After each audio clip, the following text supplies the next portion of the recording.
Hello and welcome to the MB Om podcast, where you will learn to master the business of yoga with guests from around the world who have experienced becoming successful yoga teachers, studio owners, and much more. Now, here's your host, Amanda Kingsmith. Hello and welcome to another episode of the MBOM podcast. This episode of the podcast is brought to you by Fave Yogis. If you've been listening to the podcast over the last couple of months, you'll know that Fave Yogis has been sponsoring the show for a while. And that's because it's a business tool that's really going to change the lives of yoga teachers. If you're a yoga teacher, then this app is for you. The Fave Yogis app puts control and freedom in your hands. You can update your schedule, offer your own classes anywhere, anytime, and get paid all from your phone. There's no more updating your schedule in multiple places for students to maybe stumble across it. Students simply open Fave Yogis and your schedule will be there. With Fave Yogis, you can receive donations or tips from students, send students notifications about class updates, you can set prices and ticket availability, and you can auto send reminders to students. Just your yoga, teachers add classes, students add teachers, students and teachers stay connected. Head on over to the App Store on your phone and get the Fave Yogis app completely for free. It's FAVYOGIS. When you sign up, use code MBOM and let them know that I sent you. All right, and before we dive into today's episode of the podcast, I wanted to give a quick little announcement. I am so excited to be launching a project that I've been working on for months and months and months. It's called Yoga Business Bootcamp, and it's designed with you in mind. If you're a new yoga teacher or somebody who's ready to take your business to the next level, it's definitely for you. It is a 12-module course that takes you from dream job creation all the way to building your sales funnel, expanding your offerings, and really creating a sustainable career for yourself. The biggest complaint that I hear in the yoga industry is that people are burnt out, they're teaching a ton, they're not making enough money, and I really believe that you can do what you love and make a sustainable income. And that's just by learning how to actually put yourself out there, how to create a business. And this is everything that I'm going to teach you in Yoga Business Bootcamp.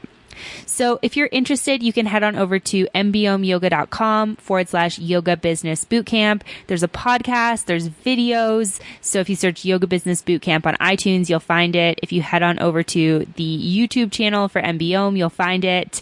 And you can check out the course at mbomyoga.com/yoga business bootcamp. You have the option to buy all the modules, or you can just buy a couple of the modules if you're just looking for something specific. And of course, if you have any questions, don't hesitate to reach out to me. All right, now on to today's episode of the podcast. I am so excited to be joined by Kristen Sweeney from Edge of the Mat. And Kristen does a lot of similar stuff in the yoga industry that I do, working with yoga teachers, talking about business. And on this episode, we're talking about a really important topic, which I kind of just mentioned when I was telling you about Yoga Business Bootcamp. We're talking about money.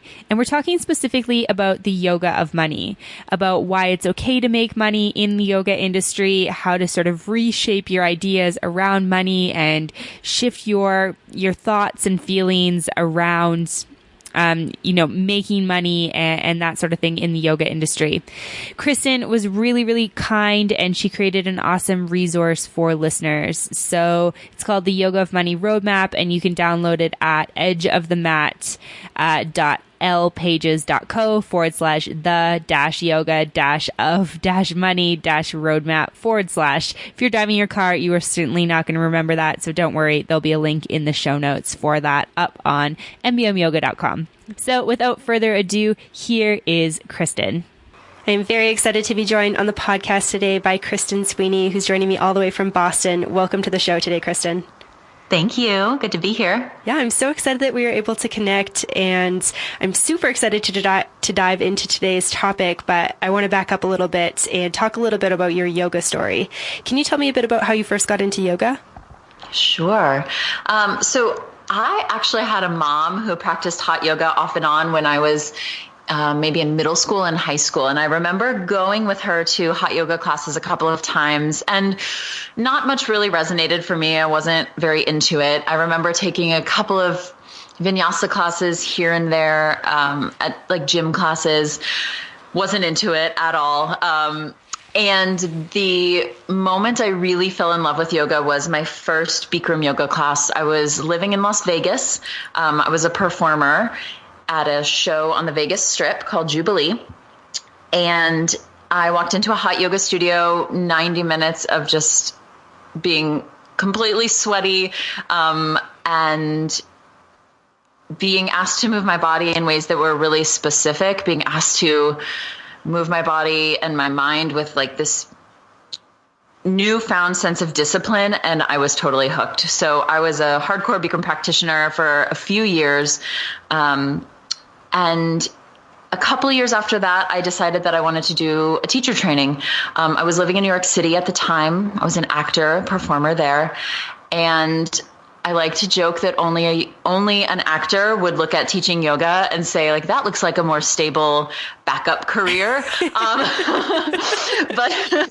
I was not alone in that. There are many, many other performers and actors and creatives in my teacher training. So I trained in 2011 in Vinyasa teacher training. So I ended up going back to Vinyasa for my first training.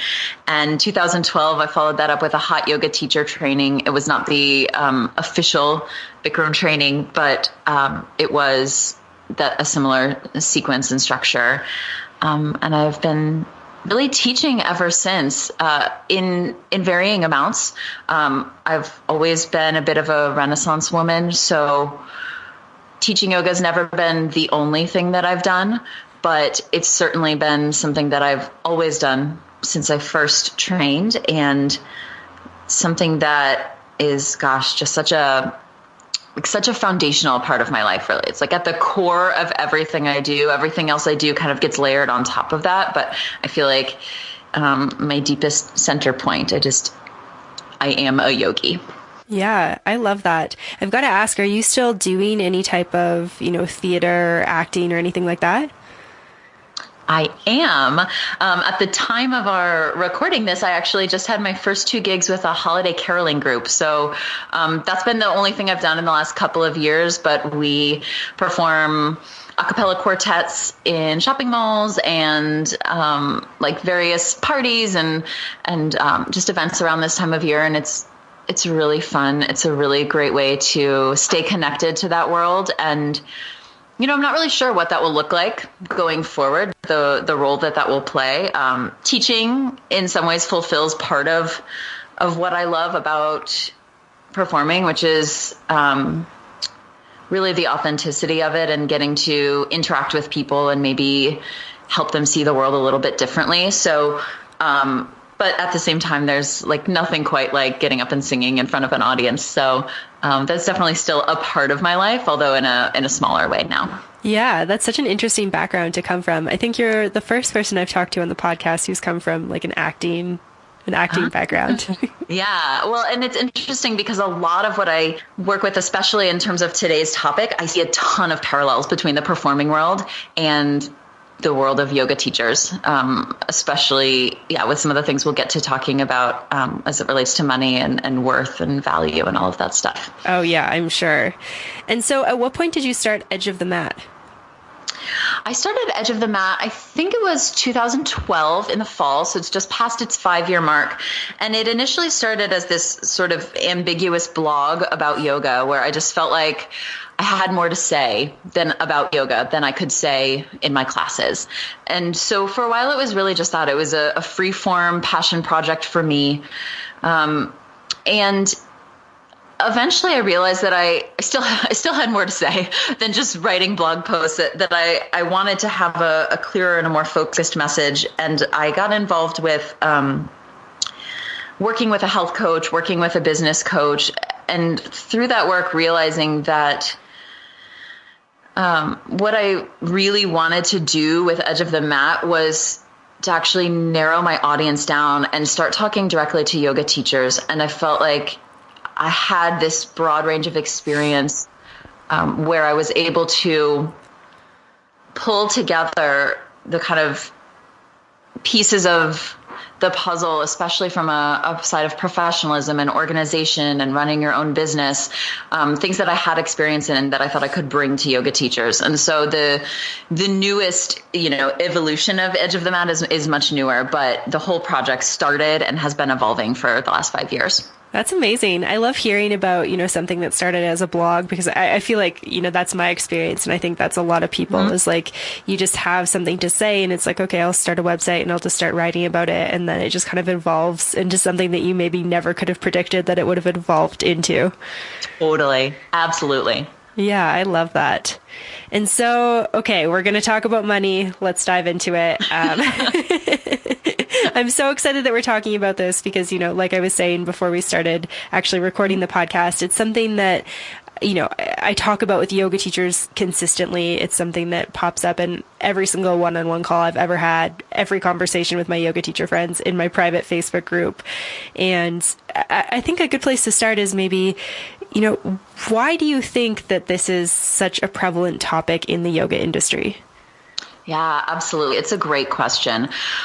So I think there are several reasons why talking about money or not wanting to talk about money is like a big piece of the career puzzle for yoga teachers. First, there's the idea of non-attachment as part of yoga philosophy. And I think it's this notion that because money is tied to, material possessions, it's very world bound. Either the money itself or the things that it buys, that it's therefore like bad and should be avoided. And we should be unattached to anything worldly and material and therefore unattached to money or the idea of money. And I think kind of as a related idea, there's this idea that because yoga embraces non-attachment, that maybe yoga should be free and people shouldn't have to pay to receive its benefits. And so that's something we can definitely get into more. But that's one reason I see is there's just this discomfort with reconciling how do I believe in non-attachment as a principle, but also want to talk about and have money and do things with money. The other thing that I see, and this is one where I really feel like I see this in the world of performing as well, is what I call the culture of passion. So it's the idea that if you love something enough, you should be willing to do it for free. And that's something that I know as an actor, I heard all the time. I don't hear it outright as much with yoga teachers, but I still think there's that belief, right? If you're really pure of heart, you won't need to be financially compensated for the work that you do, that the pure pleasure of doing the work is all the reward you should need. And that anything on top of that maybe feels like greedy or asking too much, because how lucky are you that you get to do the work you love every day? And then the third reason I think is a scarcity mindset in the teaching community. So we're all kind of aware that there are a bazillion teachers graduating every year from teacher training programs. And I think that can lead to a mindset of feeling like jobs are in really short supply. And therefore teachers feel like they should be grateful for whatever they can get. They should take what they can get in terms of compensation. They should be lucky they have that class and not ask too many questions, not negotiate too hard for a salary because there's 6 teachers in line behind you who are, willing and ready to take your time slot if you don't just accept kind of what's being offered. And I also think in some instances, although not always, that can lead to kind of a lack of transparency at studios or teachers, not being transparent with one another, not necessarily being willing to share the terms of their agreements. And sometimes that can lead to competition, and that all just kind of contributes to this idea that we don't want to talk about money. We don't want to think about it. We don't want to talk about it. We'd rather just kind of engage in the noble struggle. And we're like, and that feels easier, even though it's not easy. It's like the thing that we know. And so it feels easier to just kind of travel along that path. Yeah, definitely. I mean, I think that I've experienced all those things personally and then had so many conversations with yoga teacher friends about that. And yeah, something that kind of, I guess, gets to me about this idea of not wanting to ask, what you're worth or putting a price tag on your offering is that I think it turns into this challenge for yoga teachers to be able to teach full time and be sustainable. And then I feel like there's a lot of complaining then, which is not ideal either, because I think that kind of changes the whole energy of a class that you're offering if you're feeling resentful about how much money you're making because you're not standing up for what you think you should be making, or you're just saying yes because you don't want to lose your job.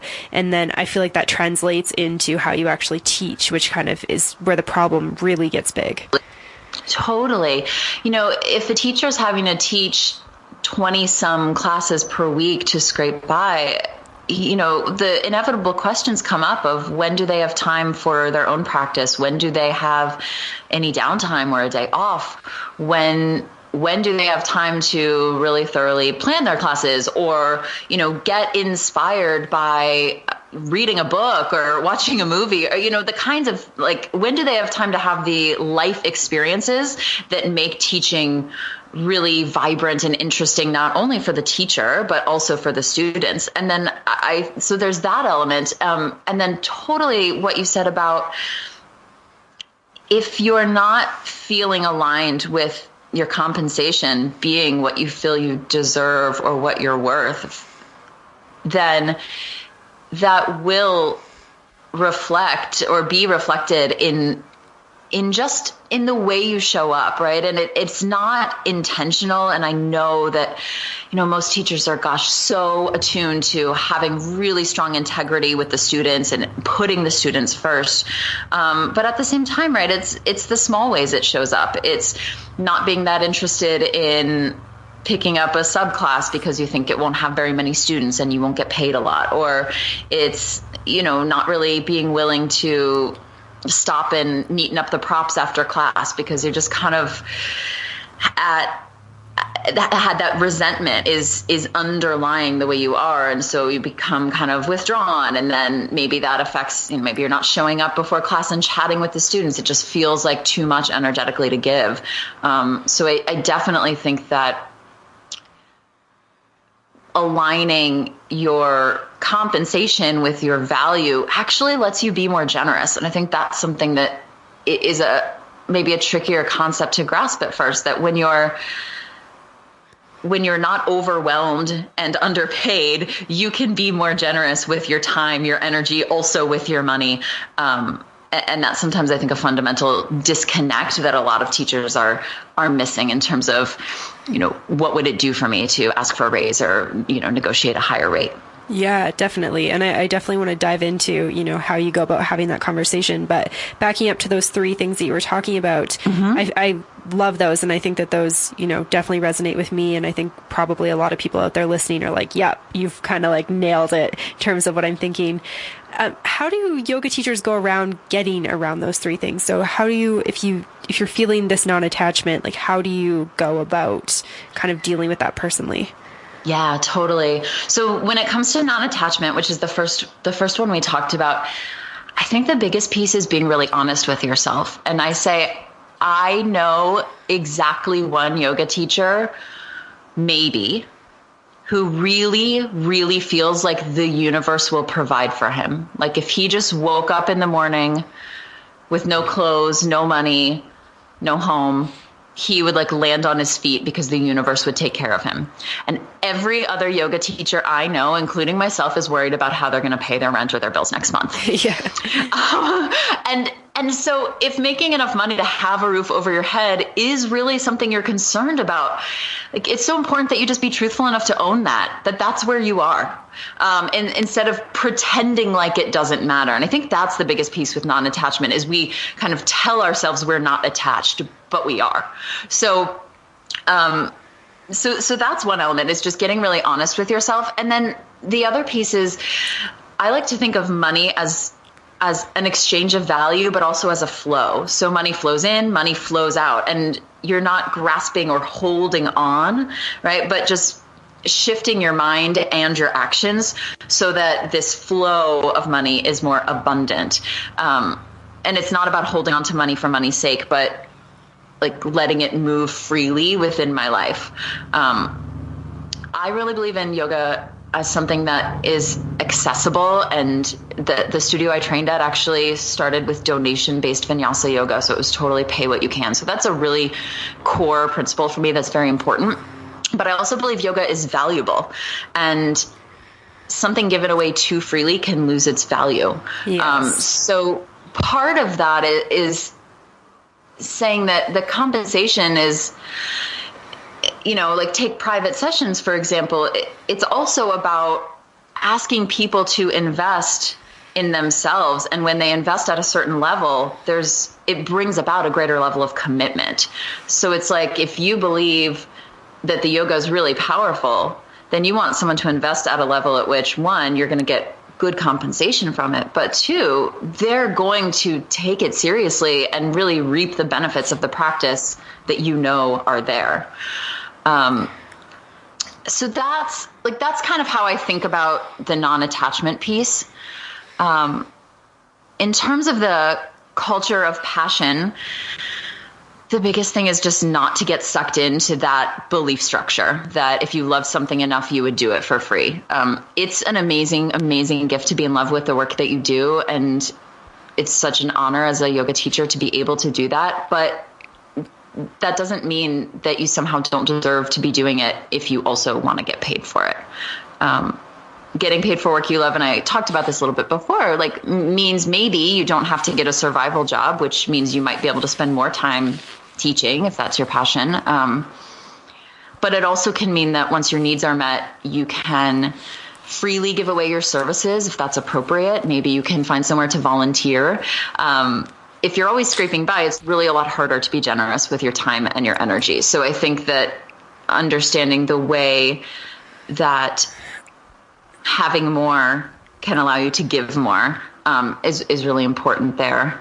Yeah, I really love that. There's a yoga teacher named Andrew Millet, who's a pretty popular teacher in Western Canada, who I talked to, and he said, he doesn't really believe in teaching yoga for free, and he says no to pretty much everyone who asks him to teach for free, but he does do one free offering that he hosts himself every single year, and it's very community based. It's outside in a park, and he's like, that's the one thing that I do to give back to my community. And he's like, everything else I do, I ask money for because this is my career and I need it to be sustainable. And I think that that's a really great way to look at that. When I started teaching, I taught a lot of free classes. I taught, for places like Patagonia and Lululemon. And, sometimes they give you a gift certificate or a discount or something like that. But I found that just kind of what you were talking about before is the students and the clientele was so different than the people at the studio I taught at, where I, made $50 a class and people are paying $19 for a drop-in. It's the free classes, people were talking in the back. It's they weren't valuing my time.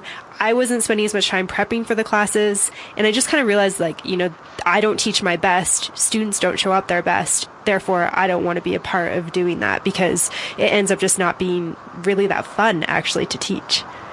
Totally. And I think I really like what you said. I think there's a time and a place for teaching free, and that's going to be a different time and place for every teacher. When I was first training, the studio where I trained, we actually had an opportunity, and I will call it an opportunity, to teach 25 classes for free. And I did that kind of apprenticeship program. And what it afforded me was a huge opportunity to teach a bazillion classes and get a ton of experience as a teacher. And that was great. And it was really helpful. And then after it was over, then I didn't teach classes for free at that studio anymore. Do you know what I mean? It had some boundaries around it. And it really just depends. I worked with an organization in New York City, and occasionally they would say, I actually did volunteer singing with them, but they would have these other programs. And so, yes, I totally taught for free to a group of kindergartners. And we did all the animal poses and we made the animal sounds with them. And it was amazing. And I came in and taught a class for free for a camp for high schoolers they were leading over the summer. Those opportunities, when they're aligned, can be really powerful because they can bring yoga to communities that maybe otherwise wouldn't be experiencing it. But if it's something that you're feeling like you're doing because everybody else is doing it for free, or you have to say yes to that opportunity because, the next teacher in line will take it if you don't want it. If your studio's asking you to teach a community class somewhere out in the world, they're a business. And in my opinion, that's a perfect example of something where the class might be free to the public, but the teacher ought to be getting paid for it. Mm-hmm. Yeah, the studio that I worked for back in Canada actually did that for their karma class. It was by donation. We chose, a couple local charities in the town to donate the money to, but the teachers were all compensated, and we were compensated less than the regular teachers would get paid. Like I've taught regular classes and I taught the karma class, and it was less pay, but it really shifted, like for me teaching it really shifted my mindset, because like I said, I've taught these other classes for free, and just feeling like you're valued by the studio owner and by the studio, and like your time is worth something when you show up there it was really different. Yeah, absolutely. It makes all the difference. And, I really think of money as not just a flow, but an exchange of energy. And that, right, that's what you're talking about, where the studio is not only compensating you, but they're also, telling you something else about the way that they value you and your time and your talents. And that's an important part of this conversation. So just to finish up this part, the last piece, the scarcity mindset, the main thing teachers can do there is really work on flipping the script from scarcity to abundance. And I'm going to say something that might be a little bit controversial, but that's okay, which is, in my experience, and granted, I have taught in New York City and Boston, so those are big cities with a lot of studios. But I feel like teachers who are dedicated to their craft and are professional, they're good employees as well, they're good team members, have plenty of teaching opportunities available. I think that the scarcity mindset is a lot more mindset than reality in some cases. And that might mean being willing to pick up a lot of classes as a sub. That might mean taking some of the unpopular time slots. But I do think there are a lot more teaching opportunities out there for folks who are, as I said, good teachers and also good employees, then sometimes it can seem like at first. And so even though there are tons of people moving through teacher trainings every year, I don't think teachers have to feel afraid of that or in competition with that. Plenty of people don't, go through teacher training as a way to deepen their own practice. Plenty of people work full-time jobs and want to teach a class or two here or there. Plenty of people want to bring that information to their communities or their workplaces.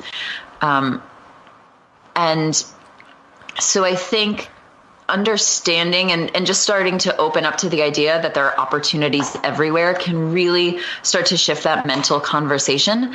And then once you add in having an understanding of your own personal worth and the value you bring as a teacher, you're going to just find that so many doors to teaching opportunities really open up. Mm-hmm. I really love that. I listened to the Being Boss podcast quite a bit, and there was something really great that they shared on there. It was, a bunch of podcast episodes ago, but they were talking about how when you're part of an industry, it's really easy to get kind of wrapped up in thinking that everyone's doing what you're doing. Like, for example, like, I'm sure you're the same way. Like, you and I both work in the yoga industry, connecting with yoga teachers. And it feels like there's a lot of people who are kind of, working on like the business of yoga and working with yoga teachers. And it feels like everyone and their dog is a yoga teacher.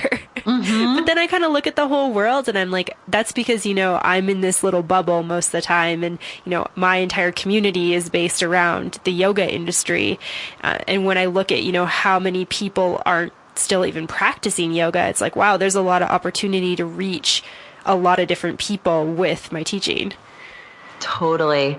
I had a friend who was just telling me something similar about this, and she's a health coach, and she was saying, in part it's this social media idea that her Facebook feed is just full of other health coaches and all the amazing things they're doing. Totally. And she was saying that she realized that in a way it was kind of contributing to some insecurity on her part, because her world and her feed had gotten so insular that she felt like the competition was so intense. And she just had this moment where she was like, there are other people out there doing other stuff in the world. So one, there's that perspective on it, but also exactly that it just ties into this idea that the scarcity of it, I think, can be sometimes more created in our heads than an accurate reflection of what's really out there. For sure. And I think that, you know, the algorithms with Facebook and Instagram, the way they are now, don't really help with that, because like Instagram, for example, when you scroll through your just like your search page, it used to just be top posts about whatever. And now it's very much geared towards who you follow, what you hashtag, what you've searched in the past. So for me, like my two passions are travel and yoga. And it's like when I go on my search, all I see are people doing like asana. Like that's all I see. It's like really, really good yogis and yoga teachers. And I'm like, everyone's doing yoga. Like, how am I ever supposed to succeed in this industry? Yeah, for sure. I know sometimes you're like, I just want to see that amazing dinner that my friend from high school made. Totally. So if somebody is a newer yoga teacher, because I think this is a lot more prevalent when you kind of enter the industry and you don't necessarily have any experience, how can you go about, you know, getting around this scarcity mindset and kind of landing that first teaching job? Yeah. Oh my gosh. So many thoughts. So one of the things, and this is actually a piece of content that I'm going to be releasing fairly soon. I'll have a blog post about it, but also a guide that I'm creating around it, around this audition process. So one of the things is finding a studio that's a really good fit for you. This is such a great first step. So that looks like, you know, understanding what your skill set is, you know, understanding what styles of yoga you do and don't teach, or do and don't want to teach. And then thinking about the kind of communities that are going to be a fit. And I said studios, but that actually, of course, isn't the only opportunity to teach, right? You know, you might be teaching at a gym, or having a corporate class, or some other kind of opportunity. But thinking about the kind of communities that would feel really satisfying and fulfilling for you to be part of. Because not only are you going to be a better teacher if you become a part of those communities, but it's a lot easier for that organization, that studio, to say yes to you, because you've kind of matched up what they offer with what you offer and said, you know, these two things are in alignment with one another. I think we would be good partners, so to speak. Yeah. I love that. Yeah. Awesome. And part of what that looks like is doing a lot of intro specials and taking a lot of classes. And I definitely recommend like one studio at a time, take that month of, you know, or that 2 weeks, whatever it is, of really affordable yoga, check out a lot of different teachers, check out a lot of different classes. If you know a manager or owner, be sure to take class with them, you know, and get a feel for what that community is like. And then, you know, being just kind of common sense professional is a really important piece. I've talked to several managers recently, and I'm just kind of been interviewing them and asking them questions to get not just a teacher's perspective, but to say, like, what can teachers be doing better? What can they be doing well to not impress you, right? But just get on your radar in a way that makes sense and makes your life easy, because managers deal with so many other things that teachers don't think about, right? That like aren't in the realm of teaching, but are a huge part of that job. And you know what they tell me is, have practiced at the studio, you know, have taken the, like, if they can see you're enrolled in the intro special, or you've been enrolled and you have practiced there recently, that's a good thing. And then just really kind of being prepared. So maybe you have business cards, you bring the business cards with you, you take class, go up to a teacher and say, you know, hi, I'm interested in teaching here. I really like your studio because, and you fill in that because with something specific that you genuinely really like about the studio. And then you ask to get someone's contact information, if possible. Who can I contact to set up an audition? Which I think most of the time nowadays is the way that teachers are getting classes, unless you're going to end up teaching at the studio where you trained. Mm-hmm. And if you can be in charge of getting that contact information, that's ideal. Sometimes you won't be able to get it, and you'll leave your business card, or you'll neatly print your information, and maybe you can, you know, follow up or something like that. So that's kind of like getting into some of the really nitty gritty specifics of how you get that ball rolling. But I think identifying places that are the right fit, but also being really open to a lot of opportunities. If you're a brand new teacher, say yes to everything at first. Maybe not teaching for free, right? If that doesn't feel aligned for you, that's okay. I have a theory that you only have to pay your dues once, which is a little bit of a tangent, but if you're in your 30s and you are becoming a brand new teacher and you used to be in advertising and you kind of already did that grunt work for a couple of years in advertising, I just feel like you did it already. Like, you don't have to pay your dues again in the same way. You're like older and you get to bring that lived experience. But accepting a lot of opportunities at first and seeing where they lead, and knowing that accepting an opportunity, of course you want to be a professional and dedicated and show up when you say you will. That also doesn't mean that you are bound to teach at that studio for the rest of your life. You can always take something and see how it goes. I think those are all really good points, and something that I like to think about and encourage teachers to do when they're new and they're looking for studios is kind of like you were talking about with the scarcity mindset. Don't be so desperate for jobs. There's a lot of different studios with a lot of different offerings, and I feel like it's good to go and see if you're a fit there. It's important for you to feel comfortable at that studio and feel like, you could stand up there and teach to that community and that they're going to resonate with things you say, just as much as it's important for them to see if you're a good fit type thing. It totally changes the conversation to say, oh, I get to have an opinion about this. I don't just put myself in the position where I believe that I have to take everything that's offered to me and just kind of take what I can get. I get to decide, do I like it here? Are the classes, maybe I hate teaching to music and every class I've been here uses music. So maybe that doesn't feel right for me. One thing I want to point out here is that it is also possible for teachers to love practicing somewhere and have that not be a studio that's the right fit for them. Mm-hmm. Because sometimes what you want as a student is maybe a thing that's pushing you in a new direction, but you may not be qualified or kind of in that place in your teaching to actually teach that same style or kind of information or content. And so it's definitely something to think about from a teacher's perspective. Don't assume that the studio you love to practice at is the right place for you to actually cut your teeth as a new teacher. And also, there's something really beautiful about having a studio where you don't teach and you get to be kind of anonymous and you get to just have that experience as a student only. Because once you're a teacher at a studio, you're always a teacher there, if that makes sense. Yeah, definitely. I actually had a studio in Atlanta that I taught at pretty regularly. And I actually really, the studio is amazing, and the teachers are great. But I actually really didn't like practicing there.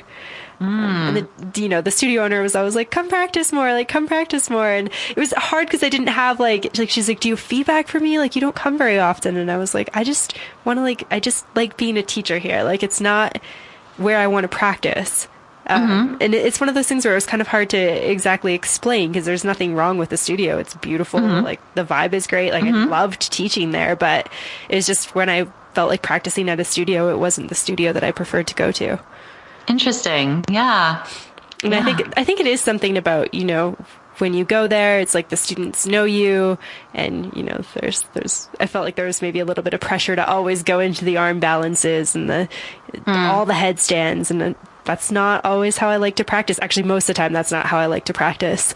So I was like, okay, I'm just going to practice something else. It does become part of your yoga, right? Part of your yoga is, can I hold space for myself without, like you said, kind of feeling that pressure and suddenly performing in a certain way because I'm in this room and these students know that I'm a teacher. And, it definitely adds another element, which, I am a fan of practicing where I teach sometimes. But like I said, I always like to have that one place for sure where I'm when I really just want to be a student and be a little bit anonymous. And this is, where I'm going to go to class. Yeah, definitely. I've 100% experienced that as well. And I actually really love going to yoga studios in new cities and, maybe not introducing myself and just going and practicing. And maybe I'll introduce myself after, say thanks for the class and whatnot. But I love just going and being able to be from that student side. I think that there's something really special special about that. Totally. I agree. And so digging a little bit into, more into this idea of, offering for free, I guess I'm kind of curious your thoughts on this, because people have all these different opinions about, should I teach for free? Should I not teach for free? How much should I pay teachers? And I really love the fact that, the yoga industry is unregulated. We don't have like a minimum wage or anything. There's kind of some sort of standards, but not a ton. But at the same time, I feel like it kind of, makes all these, like some people make $15 a class, some people make $50, some people make more than that. How do you feel like you go about sort of having this conversation when somebody, asks you to teach for free and you're not comfortable, or shifting to not saying yes to those opportunities and that sort of thing? Sure. Let me take a moment to think about that. I haven't encountered a ton of offers to teach for free, as I said, after my initial kind of apprenticeship that I did when I first graduated.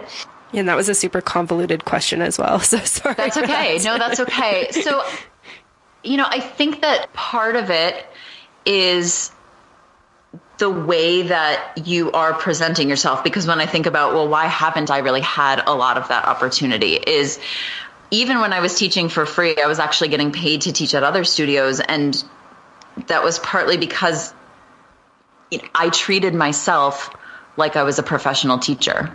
I had the training. So I think that in some ways, this idea that maybe the way we think about ourselves is going to affect the kinds of opportunities we attract. There's some element of that, to be sure. Mm-hmm. And I think also there can be an element of really kind of setting a boundary for yourself in advance.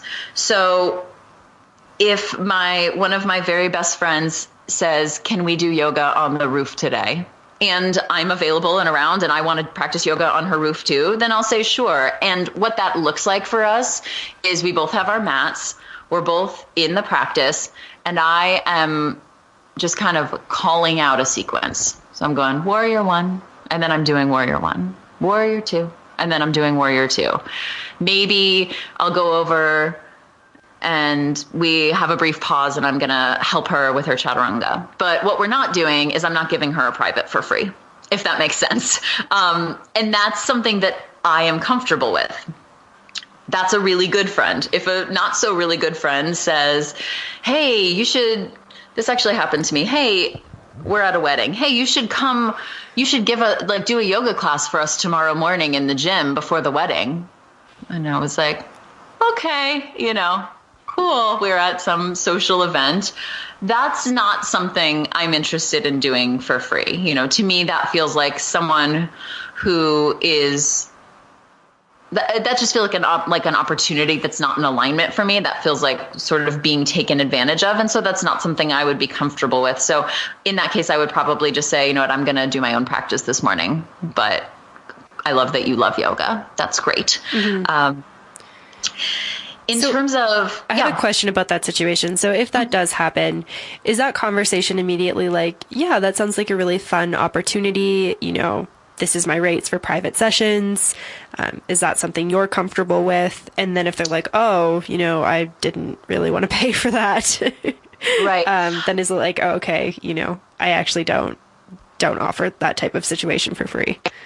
You know what? We were in such a social situation in that circumstance that I was actually in the wedding and it was just never going to happen. It's like kind of one of those like awkward cocktail hour ideas. Yeah, okay. And so, in that situation, it was so social, and also wasn't, even if I had been paid, it wasn't something I was interested in doing on the morning of my friend's wedding. And so I think I just would have just said, I don't think I can make it. Okay, gotcha. That's not a great time for me. But I do think in some circumstances, it would be okay to certainly say, like, it's kind of turning back the language on them and sort of making it clear that this would be a professional engagement. So you know what? I do offer private group classes. If you're interested in that, let me take your email and I can follow up and send you some information on it. And I think even there, it doesn't have to be, here's what I would charge, but I think you're already, with just that choice of words, starting to communicate, this is this is a professional situation and I'm probably going to ask, have a rate that I want to work with for this. Like if we want to take it into that world. And, it's a really interesting thing because yoga teachers, I think, do get asked often to maybe even in more of those casual situations, like, hey, can you just show me some yoga? But like if you were an accountant, it wouldn't really be appropriate to have someone be like, hey, just like take a look at just like this one part of my tax form. Like you don't have to look at the whole thing. We'll just do a little bit of taxes for free. Yeah. No, that's so right. It doesn't make sense. Like, we'll just like do a few taxes. Yeah. It makes me think of a few minutes of tax work. I had kind of one of those casual, situations. Like I've actually taught for a friend's bachelorette party and it's a really good friend. And I never once thought about, asking for money. I was going to it anyways. And I was like, I'm more than happy to offer this class.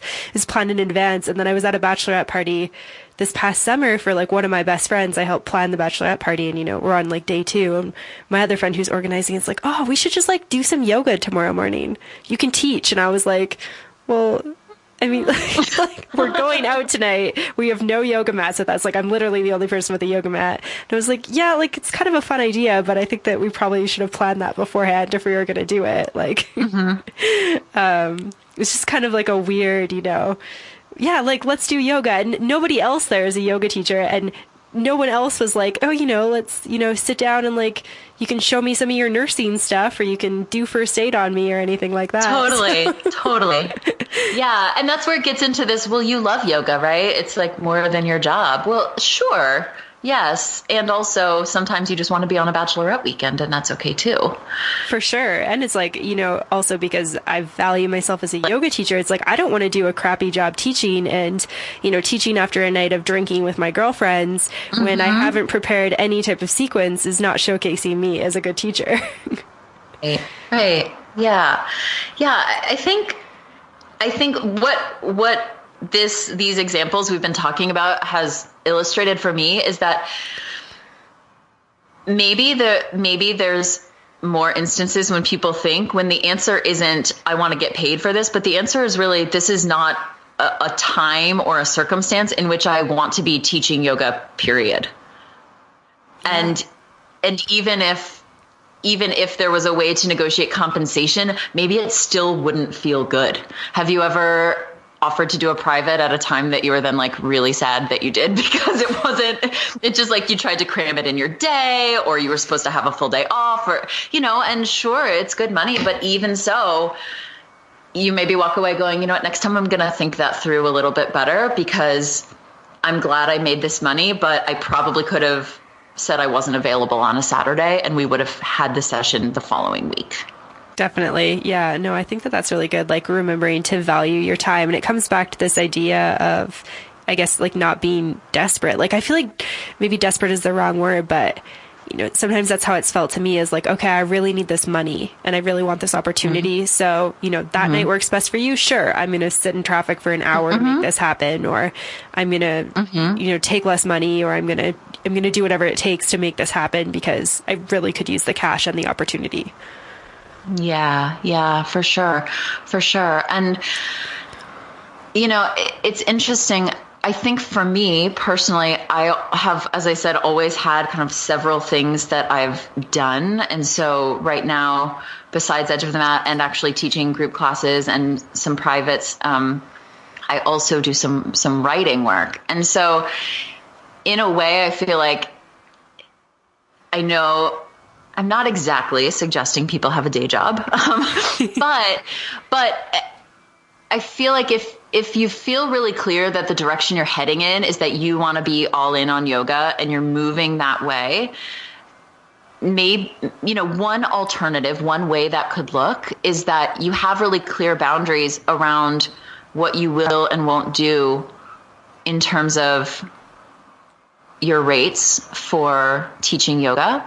But you could have another gig, a part-time, something that does fill in those gaps. So if it and in some ways, if that's a job, like a true job, something that's not deeply meaningful to you, then maybe you're okay saying, yeah, you know what, it's kind of whatever, but that just gives me the money I need to be able to hold space for the right private clients, for the right studios. It gives me enough breathing room that I don't have to be desperate about my teaching yoga, and I can really choose the opportunities that are going to feel good and build on those opportunities from there, so that you're not suddenly telling your private clients why you can't accept $30, an hour from them anymore. Mm-hmm. Yeah, no, I really, really like that. I think that that's, something that I recognized early in my career is I was like, I think that I'm always going to keep something on the side. And I have a lot of passions, kind of, it sounds similar to you, where it's genuinely things that I love outside of yoga. So I'm going to continue doing them. But I feel like just having something where you can take a little bit of the pressure off, for me, it's a little bit like, okay, I can say no to this because it doesn't serve me, and I'm, not going to not eat this month because of it, or I'm not going to lose my electricity and that sort of thing. Absolutely. Absolutely. And especially because I do think that yoga teachers feel such a high level of integrity around their teaching, and they have really, really high standards for that. And that's a beautiful thing. And also that can mean wanting to be really selective. And as you're building your career, it can exactly be nice to have something else just to take the pressure off, so that also you can maybe not be in this place where you're teaching so many classes that you never have time to make it to class on your own, or even practice on your own, and things like that. And that's something that I think can happen too, is teachers dive in, they go all yoga all the time, but then they sort of lose the opportunity to ever really be a student, because they're working so hard to make it as a full-time teacher. And I think sometimes that idea of needing to be a full-time teacher carries with it this sort of status that it doesn't really mean much. If it can feel like a marker of success, like, oh, I'm a full-time teacher, but if it's not the path that's really of service, then there's nothing wrong with choosing to add something else into your mix financially that's going to provide some stability, while working toward totally like increasing your rates and improving your stability as a teacher as well. I think that's definitely possible, but it can take a little bit of time. Yeah, I think that you touched on some really important things there. And I think that, when it comes to teaching, it's so, so important to be really, really honest with yourself about what you want. And I think even for me, like when I realized, I don't want to teach 25 classes a week and struggle financially with this and give up the other things I like, so I'm not going to do that. I was like, does that make me a bad yoga teacher? And it was kind of this like mental conversation that I had to have with myself, where I'm like, of course it doesn't make you a bad yoga teacher. Like, you can do whatever you want. That's the beauty of this industry. But I think that there's a lot of us who struggle with that. Like, even, coming out of your yoga teacher training and maybe realizing that you actually don't want to be a yoga teacher. It's kind of like you almost feel like you've done something wrong, or like you've failed in a way, which you totally haven't. Right. It's always interesting to me. So for a long time, you were talking about having many passions. I, for a long time, didn't have the word multi-passionate in my vocabulary, and having it kind of blew my mind and opened my eyes and helped me just come into like a total new level of acceptance with who I am and loving many different things. But I used to actually struggle as an actor and as a yoga teacher with kind of getting back to that idea of the culture of passion. This idea that like, if you could wake up in the morning and do anything else, then, you don't want this bad enough, or you're not in some way like deserving, because maybe there's 2 things you could wake up in the morning and do happily, or 3 or 4 or 5, and like really letting that be okay. And that, just this idea that like having the status of being a full-time teacher it doesn't really have to mean anything. And if it does mean something to you, I think it's definitely worth an investigation of why. And if you find that you're defining success based on somebody else's definition, it might be time to do some reflection and really redefine success for yourself on your own terms. And then look at that and say, how can I set goals that move me toward my own definition of success? Yeah, I love that. And so I'm sure there's people listening who are like, okay, all this sounds great. Like, lots of, fabulous tips for shifting the way I think about money. But how do you actually go about, having those conversations with studio owners or private clients, like negotiating your rates, increasing your rates, that type of thing? Totally. I have worksheets for this. I love it. Yes. So a couple of things that you want to do when you're thinking about a raise. The very first thing you want to do is actually a little bit of research. You want to talk to fellow teachers or otherwise kind of get a read on what, so hopefully, right, what you're being paid at a studio, what other teachers being paid at that studio, if you can find that out, what other studios are paying other teachers. You might compare your rates at different studios and say, okay, well, there's like a $20 difference on average per class in what I'm getting from one studio to the next. And so that gives me some information about the area. Next, you want to get clear for yourself in understanding the different kinds of rate options.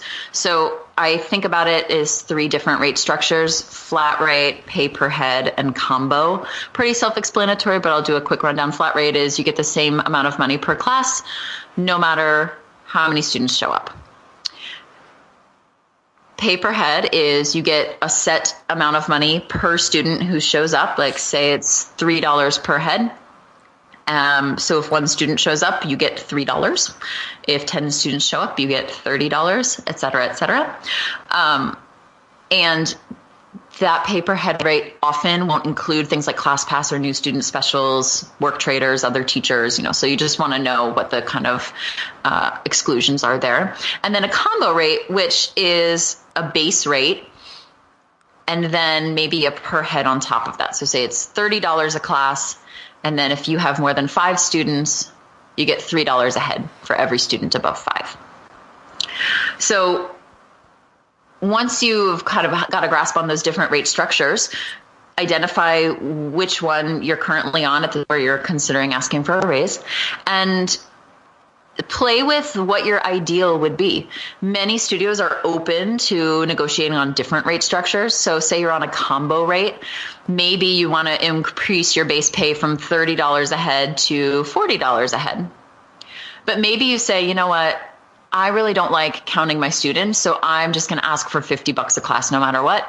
And maybe they'll go for that. So having and then I like to suggest coming up with 2 different options. So based on your market research, based on what you can truly kind of look and like gut check, feel like would be a satisfying number to you. And also based on looking at your income. How much income do I make? How much income do I want to make? What would it take me per class extra to get there? So based on a combination of those factors, come up with 2 different suggestions for rates. So 2 options. Ideally, they'd be different structures. So one is, if you're on the combo right now, one option might be a new combo rate structure where you make more money as your base.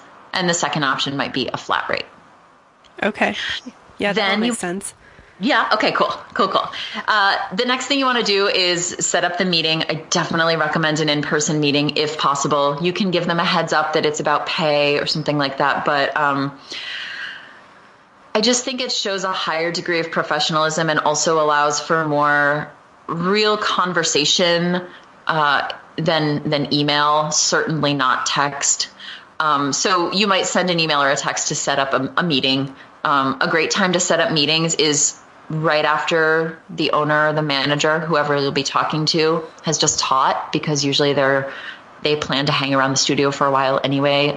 They're already at the space. So if you can suggest meeting time around then, that's just like a tip that I love. It makes it really easy for them to say yes.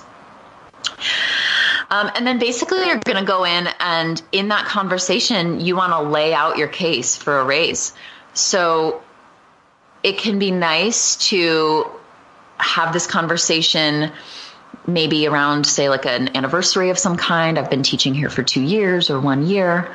It can be nice to have it, honestly, if you've just saved the studio's ass with something, like if there was a last minute sub, or, you kind of swept in and saved the day for whatever reason, it's just fresh in their mind, or if you've recently just picked up a bunch of classes, or you recently got some really good feedback, there just can be times when you'll be a little bit more top of mind.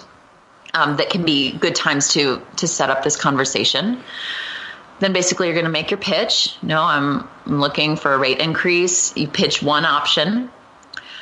Offer some supporting evidence. So what are the strengths you have as a teacher or an employee, both, that would make it easy for the studio to say yes? So is that, I'm really dependable, I never call out, I'm always on time? Is it I sub classes for a lot of other people, I'm really, I think I'm a strong part of this community? Is it, I sell out every class that I teach? What is it about you that makes you unique? And it doesn't have to be that you sell out every class that you teach, by the way. In those conversations I've been having with managers, they value a lot of other things. They really value being a good member of the team. And it's like makes their lives so much easier. So, that can be a really important asset. So don't overlook that. And then essentially you just kind of see what they say. So they might just say yes. You might have laid out such a great case that they just agree. If not, you can, they might have another offer, another proposal. And if that's the case, can think about whether that's the right thing for you. If you need to take time with it and say, I'd really like to think about that. Can I ponder it for a couple of days and get back to you? But leaving the door open, it's very rare, I think, that a studio is just going to say, no, you can't have that. Just keep doing what you're doing. Yeah. That's the thing is once you open the door. Yeah. I was just going to say, I think that so many people kind of get worried about that no. Like, I think it kind of scares them off a little bit. Like, oh, what if they say no? And it's like the worst thing that they'll say is no. Like they could look at you and say no, and that's the worst thing they'll say to you. The worst thing they'll say is no. I think that's fairly unlikely. I think that the really even less likely, even more unlikely outcome is that they're going to fire you for asking, right? That's really probably not going to happen. And I've walked people through that kind of worst case scenario before. And in the end, they go, oh yeah, I guess if they said no, then or they fired me, then I would just leave and that would be okay. And I'd find another gig. Like, it's just not, the fear of asking is really the hardest part. It's not even so much people aren't as afraid of the outcome. They're afraid of talking about it. Right. Yeah, no, I think you're totally right. And I think that when it comes to like my own personal, struggles with conversations around money, it's like, it definitely is that fear, because when you can think about how that conversation's actually going to go, like even if you're kind of awkward or maybe you fumble through it or that sort of thing, like, I mean, if a studio owner wants to fire you because you want a little bit more money, I mean, I don't think you should want to work there in the first place. Right. But exactly. That says a lot about the environment to begin with. And I think for a lot of folks, it really is, just being unsure how to walk through it sequentially. So those steps I laid out can pretty much happen in order. And even the conversation can pretty much happen in order. These are my circumstances. It's my 1-year anniversary. I would like a raise. I would love to be making $50 per class. I'm really a good employee. And you kind of go through that evidence and then you just wait. And it can be that simple. I think it doesn't have to be so mysterious. It can really just be a process that you walk yourself through, and having that kind of preparation can do a ton to improve confidence and feeling ready for that conversation, and also having a good understanding of what you're worth. Yeah, definitely. I think too, do you think that there's any value in pulling like some stats off Mind Body Online if your studio uses that? Like, on average, I get like, 30 students a class, and, I've taught this many classes for the studio, kind of putting that in perspective for the studio owner. I think possibly. Yeah. I think, as long as you're not digging too deep into the sort of reporting of Mind Body, if that makes sense, that would feel weird. Like, but if it's your own personal numbers and you're not sure, like, oh, on average, I get this many students per class, and, I've been you can use those records to look back and say, how long have I been teaching? I think that could definitely be appropriate. Right. Sure. And not coming from a place of comparison either. I feel like that's not a helpful way to look at it. Although I'm a studio manager, so I have like all the access on my body. And I think as a teacher, you usually don't have all of that access. So Right. You would hope. The one thing I wouldn't necessarily do, I don't think, is get too deep into the conversation of, kind of oversimplifying it. Well, I bring in 30 students a class and they all pay $19. So you're making X amount of money per class off of me. I would just stay away from that route, because I think that feels simplistic, and an owner or a manager is going to have so many other considerations to running the studio. And I think that can just look a bit somewhere between naive and arrogant, I think. So just taking those outright numbers is probably not because they could counter back and be like, we make $4 for every student. Right. So, like, do you know how much we spend on toilet paper? Totally. Have you considered how much the props cost? Exactly. Yeah, no, I love that. Amazing. Do you have any other tips for listeners about, the money side of yoga? I think to put it all back into perspective, I guess, is that if you're in a situation, this is kind of something we talked about at the very beginning, but if you are in a situation where you don't feel satisfied with your income, really to take ownership of that. And if what you choose is not to have a conversation about a rate because it feels awkward, then that is your choice to make, of course. And then it is your job to not let that affect the students and to show up in a way that you feel is best for you. And if, on the other hand, you are at a rate somewhere and you don't feel good about it and you decide you do want to have a conversation, then that is also a way of taking ownership. But no matter what you decide, getting back to that idea of just having responsibility so that as much as possible, it isn't affecting your students. It isn't changing the way that you show up for them. Because either way, it really is your choice. And I think that realizing that is powerful, but there's also some responsibility that comes along with that. So if you're making a choice to do nothing, then you work to be okay with that too. Yeah, I think that's so important, because like I said, like a lot of conversations that I feel like I'm a part of and that I hear about in the yoga industry is, complaining like, I'm not making enough money. And I'm very much like a take action person. Like if I'm not making enough money, I find some way to make more money. That's just, how I operate. But I also understand that not everybody's like that. But to me, I'm very much like, what are you doing to make more money? Like, are you having that conversation even though it's difficult? Are you searching for more private clients? Like, what are you doing to take charge of that? Because I like to think of yoga teachers as entrepreneurs. And if you're an entrepreneur, you're very much responsible for, your income coming in and your output going out. Mm-hmm. Absolutely. And just remembering again that, there might be places where you're sort of expecting a studio owner or manager to kind of read your mind, and really they're worried about the cost of toilet paper at the studio. So, letting them know that you're interested in picking up more classes or making more money or getting those private opportunities when they come in. Just kind of putting a hand up and saying like, hey, I'm here. And just so you know, this is something I'm interested in. You'd be surprised how powerful that is in terms of getting on someone's radar. Yeah, definitely. I love that. I want to be mindful of your time. Do you have a couple more minutes to dive into like technology in the online space? I do. Okay, awesome. All right. So another one of our topics that we talked about, kind of digging into is this idea of technology and being online, because it's one of those things where, everyone talks about you've got to be online, you've got to have a website, you got to be on social media.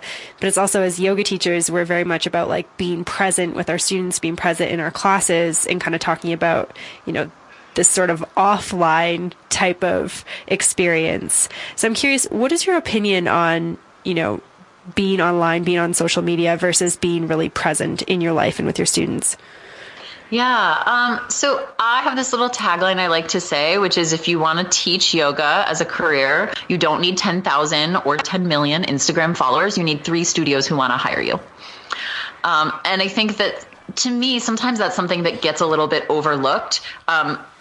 I am building a lot of online content right now. So I would never be someone to say, don't use social media, don't do stuff on the internet, because that would be totally hypocritical. But I guess my feeling is that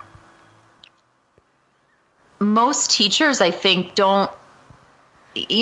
most teachers get into yoga because they love that interpersonal communication. There's something really special about being, as you said, in someone else's physical, literal, actual presence. And even if teachers don't want to be doing that 25 times a week in the teacher's seat, I think that that's overall for most folks a more satisfying experience than, being alone in your house filming videos and just like putting them out there for an online community. So I think that to me, online social media, it can be a really powerful platform. It can be a really good tool, but it can also be a really big distraction. And so it's something, not to turn the tables on you, Amanda, but it's something I kind of wanted to ask you about because I know that you are much more in the online space. How you help folks navigate like the difference between when this is just kind of something to, again, feel that sense of competition, to feel that sense of scarcity. Everybody's doing it. How am I ever going to make it? How am I ever going to make it on Instagram when there are people who are so far ahead of me? Like, how do you help folks navigate the difference between feeling that way and using social media or an online presence as like a platform that feels powerful in moving them forward? Yeah, definitely. So the biggest thing that I like to think about is being really intentional with everything that you do. So I think, we've talked about this a lot already today, but it's figuring out what's going to be right for you. So I don't think that there's one right path that's right for every yoga teacher. And so for me, I found, I blend my love of travel with my love of yoga. And the best way that I can do that is to create an online business and to be able to make more of my money online. In saying that, I'm also a yoga studio manager for a really local studio in a small town in the Rocky Mountains in Alberta, Canada. And I love the fact that when I'm home, I get to be so much a part of this studio that's so not online. Like, we have an Instagram account, we post on Facebook, but I mean, our Instagram has like, I want to say like 200 followers. We post like once a week type thing. Like, it's not like, 2 million people following Yoga Girl type thing, but it's this really intimate community. And we create, old school posters that we actually, like, the managers go around town and put them up. And, I really love that as well. So when I talk to yoga teachers and when I work with yoga teachers, I try to understand, what is your intention? Like, what do you want to do as a yoga teacher? What do you want your lifestyle to look like with your yoga teaching? Because I think that there's a time and a place for being online and having your business online. And one of the ways that I also feel like teachers can kind of, get around this like money complaint or this money challenge is to have another revenue stream. And, I've mentioned that I'm multi-passionate, but I'm also like, don't want all of my eggs in one basket. So my eggs are in a couple different baskets so that, if I move or the studio I work for closes down or they decide that I'm not the right fit anymore, or I decide I'm not the right fit, I have other income streams coming in. So one of the things that I, advise yoga teachers to do is, take your brand online, see if you can find an online presence and, communicate with like a bigger audience. I don't think that that's necessarily right for everyone. I think that some people really love, being in their community and fully engrossing themselves there. And they're confident that they're going to be there forever, and do that sort of thing. So that's kind of how I look at that. Yeah, I still think that one of the most important pieces of technology, it's not technology at all, that you can have is just a business card. Oh, yeah. An actual literal business card to put in somebody's hand when they go, oh, you're a yoga teacher? That's so cool. And you go, yeah, here's my, and to me, if that directs to a website that can be as simple as more contact information, a little bio, your regular teaching schedule, like, great. I guess, that's how I see it, is like, if for teachers who are, not necessarily interested in being all online, although I love what you said about it being a possibility for an optional and an extra income stream, certainly. But, even it kind of comes back to, most students are also going to love being in your presence or not. So like, they don't necessarily need a website with all the bells and whistles, which is to say, if that's the thing that's holding you back right now from building a free website somewhere, then you don't have to let it, right? Like, you can just do a nice, basic, get started with something. It's just kind of, for me, I guess I think a lot about online in terms of, don't let the perfect be the enemy of the good. Yeah, I agree with that. It's kind of interesting. I just, I have a yoga teacher friend. She's only a couple years older than me, but she's kind of more, old soul. And she's done a really, really great job building up her following in Atlanta. But her and her husband have been talking for a couple of years about moving. And she's really great, like, in person, and that's how she builds her relationships. That's how she's got her privates, and that's how she's been really successful. But I was like, I really want to help you build a website, because if you move, like, you want to keep these people, like, you want their email addresses, you want them to be able to, find you in your new city and come on your retreats, because you spent so long gathering this following, and like, they will follow you, like, they will look you up in your new city. And so I finally convinced her. I was like, I'm going to build it for you. It's going to be beautiful. We can do it together. Awesome.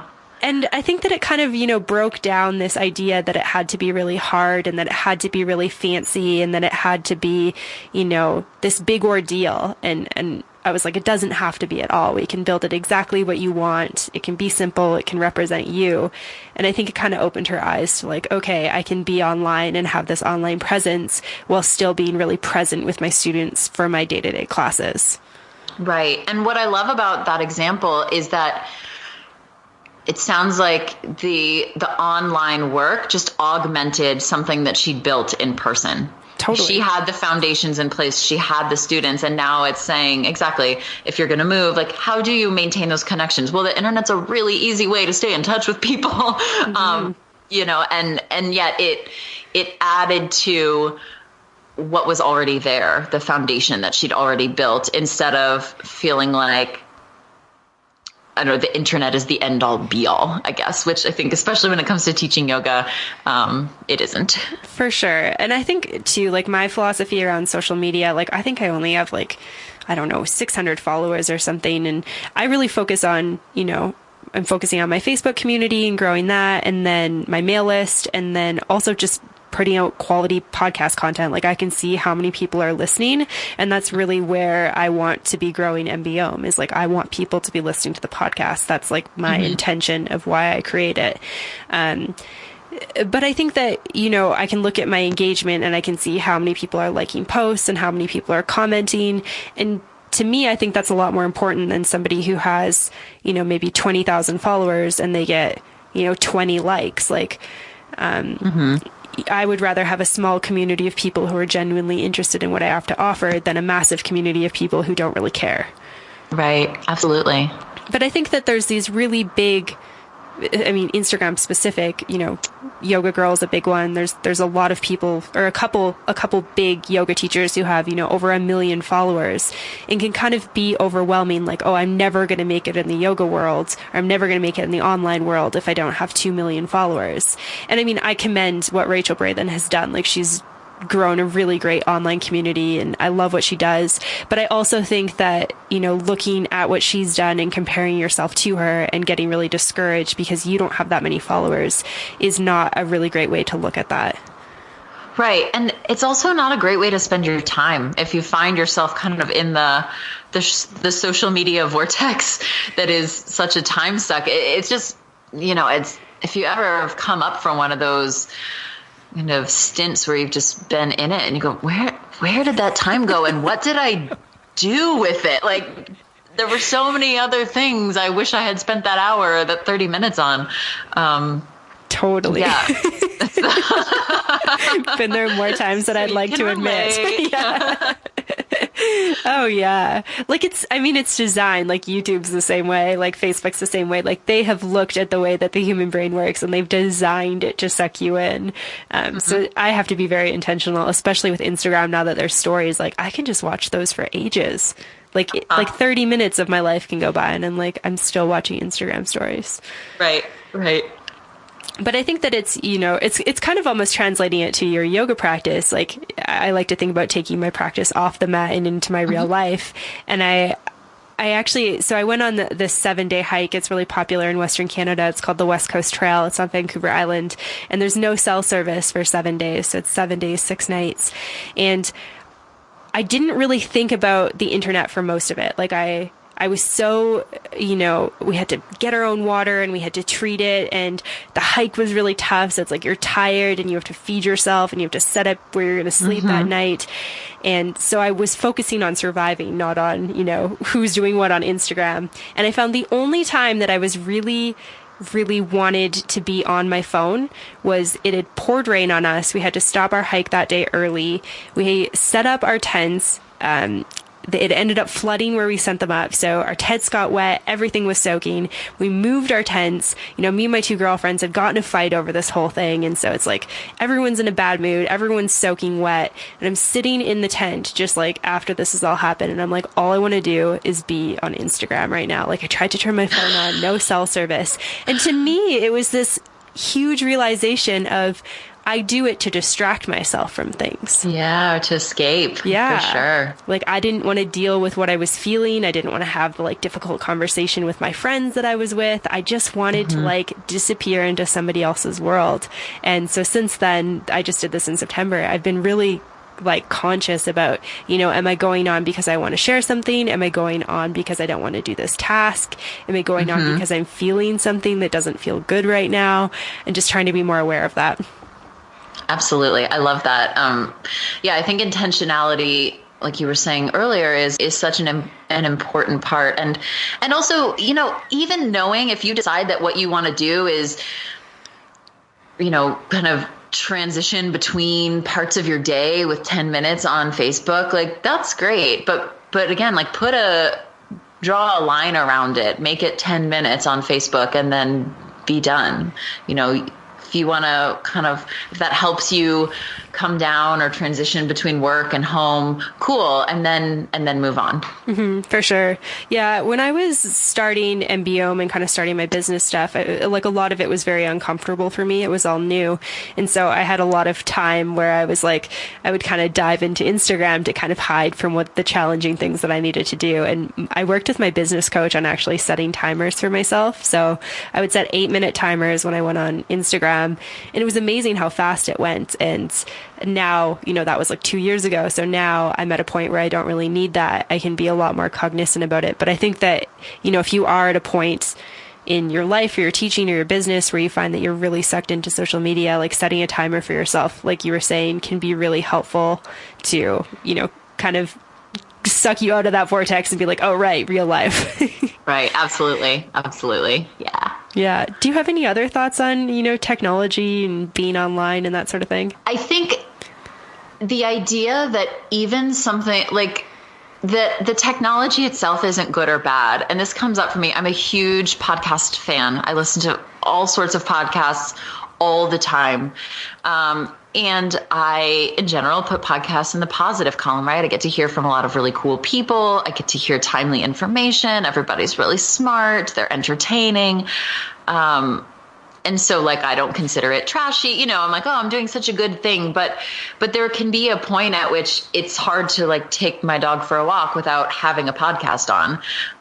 And so just realizing that even a thing that you think you identify as sort of more in the good column than the bad column, can be not so good or not of service to you if it's not used well. And that's something to always just be mindful of. And likewise, Instagram isn't inherently bad. Facebook isn't inherently bad, but it's really about how you use them. And that's the thing to look at. Yeah, I think that that's a really amazing point to bring up. And I love that you brought up podcasts as well, because I also listen to a lot of podcasts. And I find that sometimes if I have a moment where I'm cooking, or maybe I'm walking or driving, and I'm like, you know what? I just want to listen to music right now, or I just want to be in silence. Like, I actually really love to cook with like nothing in the background. And sometimes I almost feel this guilt, like, oh, I've got all these episodes lined up. Like, I should be multitasking and taking this time to learn. And then I'm like, no, I don't need to do that. Like, it's okay for me to listen to music on my, walk to work today. Right. Absolutely. Yeah. So this thing that we think is positive can almost, it can almost build up to like, oh, I'm not doing it, and now I feel a little bit bad about that, which is not a great way to live either. Yeah. Or sometimes just like silence. That too, of just, I'm just going to have all of my senses engaged in this thing that I'm doing, including my ears. Totally. Yeah. Lots of people are big on, and I mean, everyone should kind of do what feels right for them, I think, but I actually love taking silent baths and reading. That's one of my favorite self-care, introverted, personal ways for me to restore my energy. And lots of people really like to listen to music or throw on a podcast for that. And that's I will not listen to anything in the bathtub. There is nothing good enough to invade my bath space. Sacred space. Yeah. I love it. Yeah, definitely. Amazing. This conversation's been so fun. I'm so glad that we were able to connect today. Definitely. And so if people want to learn more about what you do and, find you online, where can they go to get that information? Sure. I'm at edgeofthemat.com. On Facebook, you can check out our Facebook group, Yoga Teachers Who Mean Business, and on Instagram at Edge of the Mat. Amazing. Thank you so much for your time today. It's been so fun talking to you. You're welcome. Thanks, Amanda. All right. I hope that everyone enjoyed that episode of the podcast. And if you've been struggling with money or money mindset, I hope that this has given you some tips for reframing the way that you think about it. Of course, if you have any questions, you can always reach out to Kristen or myself. My email is info@mbomyoga.com. Again, thank you so much to Kristen for coming on the show today, as well as thank you to the sponsor of the show, Fave Yogis. Make sure you go and check them out. As always, you can find show notes and links for everything that we talked about up at www.mbomyoga.com. You can find me on social media at Mastering the Business of Yoga and in the private Facebook community at Yoga Business Badasses. As always, thank you so much for listening, and namaste.